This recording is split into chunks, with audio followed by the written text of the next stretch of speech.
Après les accords de Paris, nous allons utiliser la date 2030 car c'est censé être une date importante selon les accords de Paris.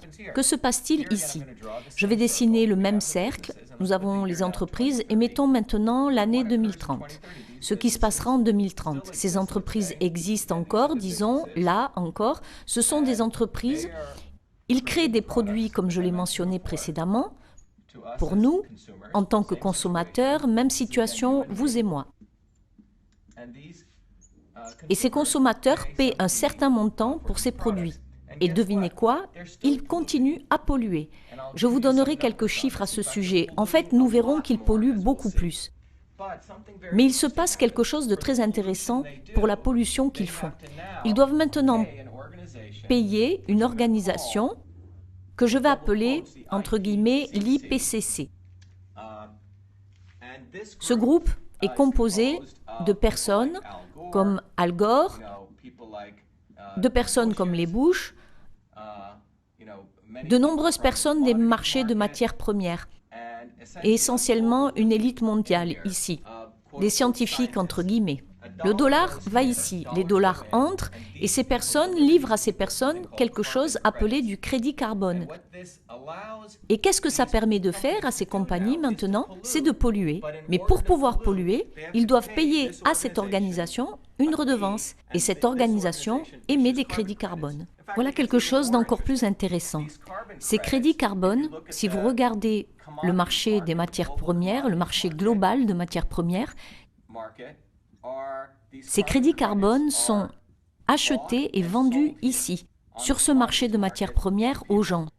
Ce qui donne à ce groupe la capacité de générer des billions, pas des milliards, des billions de dollars, via une nouvelle source de richesse.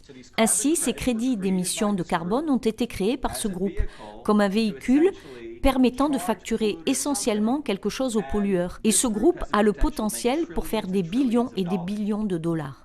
Alors comment tout cela s'est-il passé et que sont les accords de Paris?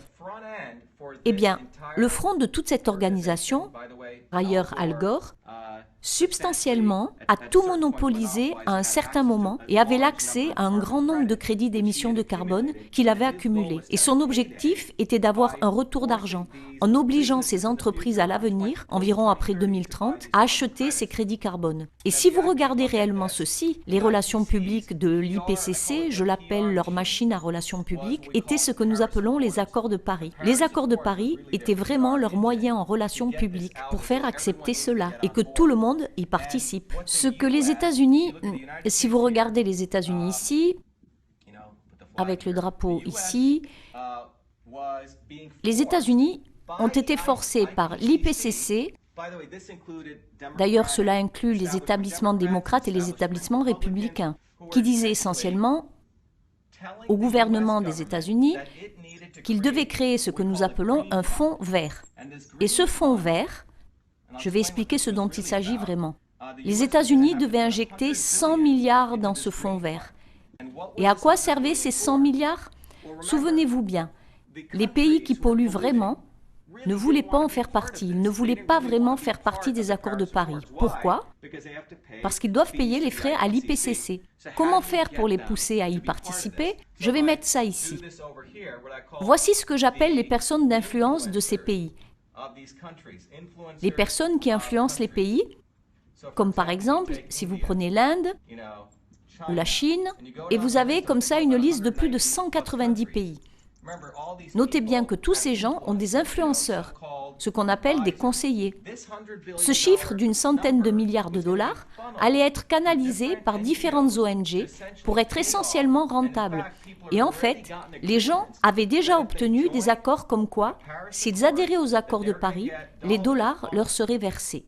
Je vous remercie pour les dons que vous me faites, car c'est grâce à vous que je peux continuer à traduire les vidéos. Merci et à bientôt.